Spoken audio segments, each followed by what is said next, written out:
Hi friends, welcome to our channel my lifestyle and cooking. First time பார்க்குறீங்கன்னா subscribe பண்ணிவிட்டு பாருங்கள் friends. நம்ம இன்றைக்கி பச்சை கருவேப்பிலை, அதாவது கருவேப்பிலையை வந்து வேக வைக்காமல் பச்சையாக வந்து ஒரு சைட் டிஷ் ரெசிபி வந்து பண்ணியிருக்கோம். இந்த ரெசிபி பார்த்திங்கன்னா சூப்பரான ஒரு டேஸ்ட்டாக இருக்கும், நல்ல காரசாரமாக ஜம்முன்னு இருக்கும் ஃப்ரெண்ட்ஸ் இந்த ரெசிபி. வாங்க இப்போ இதை எப்படி பண்ணலான்னு பார்க்கலாம். இது செய்கிறதுக்கு நமக்கு வந்து ஃபஸ்ட்டு தேவைப்படுறது பார்த்திங்கன்னா கருவேப்பிலை தான். கருவேப்பிலை வந்து நல்லா ஃப்ரெஷ்ஷாக இருக்க கருவேப்பிலை வந்து இதுக்கு எடுத்துக்கோங்க. அப்போ தான் நமக்கு வந்து நல்லா டேஸ்ட்டாக இருக்கும். நம்ம வந்து 250 ml கப்பில் இந்த மாதிரி ஒரு கப் அளவு வந்து நமக்கு தேவைப்படும். ரொம்ப வந்து டைட்டாக மெஷர் பண்ண வேண்டாம், சும்மா லூஸாக வந்து மெஷர் பண்ணி எடுத்துக்கோங்க. அடுத்ததாக ஒரு பவுல் ஒன்று எடுத்துருக்கிறேன். அதில் இந்த அளவு வந்து புளி வந்து எடுத்துருக்கிறேன். புளியை வந்து நம்ம வந்து ஊற வச்சிடலாம். கொஞ்சமாக தண்ணி சேர்த்து இப்போ இதை வந்து ஊற வச்சிடலாம்.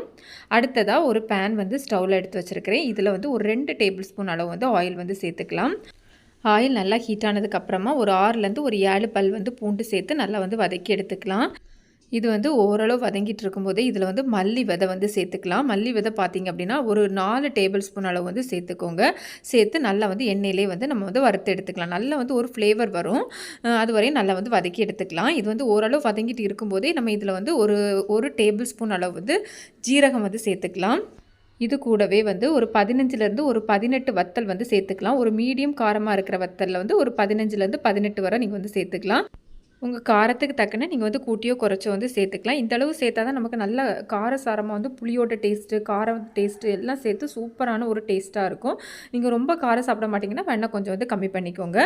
இதெல்லாம் நம்ம வந்து ஜீரகமும் வத்தலும் வந்து ஓரளவு 50% நமக்கு வந்து மல்லி விதை வந்து வதங்கிட்டு இருக்கிற டைமில் வந்து ஆட் பண்ணிக்கணும். ஆட் பண்ணி நமக்கு வந்து வத்தல் எல்லாம் பார்த்திங்கன்னா நல்லா வதங்கி வரணும். அப்போ தான் நமக்கு வந்து நல்லா வந்து ஒரு ஃப்ளேவராக இருக்கும். நல்லா வந்து பலூன் மாதிரி கொஞ்சம் உப்பி வரும். அந்த மாதிரி ஒரு ஸ்டேஜ் ஆகிறது வரையும் ஓரளவு சிம்முக்கும் மீடியத்துக்கும் இடையில வச்சு நல்லா வந்து வதக்கி எடுத்துக்கணும். இப்போ பார்த்திங்கனாலே தெரியும், நல்லா வந்து வத்தல்லாம் வதங்கி வந்துடுச்சு. இந்த மாதிரி ஸ்டேஜில் வதங்கினதுக்கு அப்புறமா ஃபைனலாக நம்ம இதில் வந்து ஒரு 1/4 டீஸ்பூன் அளவு வந்து வெந்தயம் சேர்த்துக்கோங்க. வெந்தயம் சேர்த்து நல்லா வந்து வதக்கி எடுத்துக்கோங்க. இதெல்லாம் இந்த ஸ்டேஜில் தான் நம்ம வந்து சேர்த்துக்கணும். இது கூடவே வந்து ஒரு 1/4 டீஸ்பூன் அளவு வந்து கடுகு வந்து சேர்த்துக்கணும். கடுகெல்லாம் நம்ம தாளிக்கிற டைம்லேயும் வந்து ஆட் பண்ணக்கூடாது, இந்த ஸ்டேஜில் தான் நம்ம வந்து சேர்த்துக்கணும். சேர்த்து நல்லா வந்து ஒருக்கா மிக்ஸ் பண்ணிக்கலாம். இந்த மாதிரி நல்லா எல்லாம் வதங்கி வந்ததுக்கு அப்புறமா நம்ம வந்து ஸ்டவ் வந்து ஆஃப் பண்ணிடலாம். பார்த்திங்கன்னா தெரியும், எல்லாமே நல்லா வந்து நமக்கு வந்து வதங்கி வந்திருக்கு. இப்போ நம்ம ஸ்டவ் ஆஃப் பண்ணி ஆறுனதுக்கப்புறமா இதை வந்து அரைச்சி எடுக்கலாம். இப்போ பார்த்திங்க அப்படின்னா எனக்கு நல்லா வந்து ஆறி வந்திருக்கு. இப்போ நான் இதை வந்து ஒரு மிக்ஸி ஜாருக்கு வந்து மாற்றி எடுத்துருக்கிறேன். இப்போ இதை வந்து நல்லா வந்து ஒரு பவுடர் ஃபார்மில் வந்து நம்ம வந்து அரைச்சி எடுத்துகிட்டு வந்துடலாம். இந்த மாதிரி ஃபஸ்ட்டு தண்ணிலாம் எதுவுமே சேர்க்கக்கூடாது. நல்லா வந்து இந்த மாதிரி பவுடர் ஃபார்மில் வந்து அரைச்சி எடுத்துக்கோங்க. ரொம்ப பவுடரெல்லாம் ஆகாது, இந்த மாதிரி தான் இருக்கும். இந்த மாதிரி அரைச்சி எடுத்துக்கோங்க, உங்களுக்கு பார்த்தா தெரியும். இப்போ இது கூடவே நம்ம ஏற்கனவே ஊற வச்சுருந்தோம்ல புளி, அதை வந்து இதில் வந்து ஆட் பண்ணிக்கலாம். கூடவே தேவையான அளவு வந்து சால்ட் வந்து சேர்த்துக்கலாம். நான் வந்து கல் உப்பு தான் சேர்த்துருக்கிறேன். கூடவே நம்ம வந்து ஊற வச்சுருந்தோம்ல தண்ணி, அது எல்லாமே நம்ம இதில் வந்து சேர்த்துடலாம். சேர்த்து வந்து அரைச்சி எடுத்துக்கலாம். இந்த மாதிரி நல்லா வந்து அரைச்சி எடுத்துக்கோங்க. இப்போ இதில் வந்து நம்ம வந்து கருவேப்பிலை சேர்த்துக்கலாம். நம்ம ஏற்கனவே வந்து கருவேப்பிலை மெஷர் பண்ணி வச்சுருந்தோம்ல, அது எல்லாமே இதில் வந்து சேர்த்துக்கோங்க. கூடவே நான் வந்து பெரிய சைஸில் ஒரு வெங்காயம் எடுத்துருக்கிறேன். அதில் பாதி மட்டும் தான் நான் இப்போ ஆட் பண்ணியிருக்கிறேன், பாதி வச்சுருக்கிறேன். இப்போ இந்த பாதி வெங்காயம் சேர்த்ததுக்கப்புறமா இதை வந்து பல்ஸ் மோடில் அரைச்சி எடுக்கணும். நமக்கு வந்து கருவேப்பிலையெல்லாம் நல்லா வந்து பேஸ்ட்டாக அரையக்கூடாது. நமக்கு வந்து ஒரு 85லேருந்து ஒரு 90% மட்டும்தான் நமக்கு வந்து கருவேப்பிலை வந்து அரைப்பட்டு வரணும். இந்த மாதிரி பல்ஸ் மோடில் அரைச்சி எடுத்துக்கோங்க.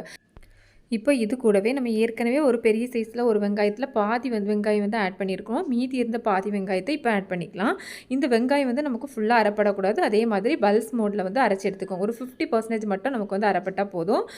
இந்த மாதிரி ஒரு ஸ்பூன் வச்சு நல்லா வந்து ஒருக்க ப்ரெஸ் பண்ணி விட்டுக்கோங்க. அப்போ அது கொஞ்சம் கூட க்ரஷ் ஆகி நல்லா வந்து ஒரு ஃப்ளேவரும் டேஸ்ட்டும் நல்லாவே இருக்கும். இந்த மாதிரி அரைச்சி எடுத்துக்கலாம். இது ரெசிபி பார்த்திங்கன்னா நல்ல காரசாரமாக சூப்பரான ஒரு டேஸ்ட்டாக இருக்கும் ஃப்ரெண்ட்ஸ். இப்போ இதை வந்து ஒரு பவுலுக்கு வந்து மாற்றி வச்சதுக்கப்புறமா நம்ம இதில் வந்து ஃபைனலாக ஒரு தாளிப்பு வந்து ரெடி பண்ணிடலாம். அதுக்காக வேண்டி ஒரு பேன் வந்து ஸ்டவ்வில் வச்சுருக்கிறேன். ஒரு 2லேருந்து ஒரு 3 டேபிள் ஸ்பூன் வந்து ஆயில் சேர்த்துக்கோங்க. ஆயில் நல்லா ஹீட் ஆனதுக்கப்புறமா கடுகு, கடலைப்பருப்பு, ஜீரகம் சேர்த்து நம்ம வந்து தாளிச்சிடலாம். நல்லா வந்து பொரிஞ்சதுக்கப்புறமா இதில் வந்து 3 பல் பூண்டு வந்து நான் வந்து தோலோடே க்ரஷ் பண்ணி ஆட் பண்ணியிருக்கிறேன். நல்லா வந்து ஒரு ஃப்ளேவராக இருக்கும். இந்த மாதிரி ஆட் பண்ணிக்கோங்க. கூடவே கருவேப்பிலையும் சேர்த்து நல்லா தாளிச்சதுக்கப்புறமா நம்ம இதை ஸ்டவ் ஆஃப் பண்ணி நம்ம ஏற்கனவே ஒரு பவுலுக்கு வந்து மாற்றி வச்சுருந்தோம்ல, அதில் வந்து ஆட் பண்ணிக்கலாம். தாளிப்பு ஆட் பண்ண பிறகு நல்லா வந்து ஒருக்கா மிக்ஸ் பண்ணி விட்டுக்கோங்க. இந்த மாதிரி எல்லா இடத்துக்கும் சேர மாதிரி நல்லா வந்து மிக்ஸ் பண்ணி விட்டுக்கோங்க. இப்போ நான் வந்து ஒரு பிளேட்டுக்கு வந்து ட்ரான்ஸ்ஃபர் பண்ணி காமிக்கிறேன்.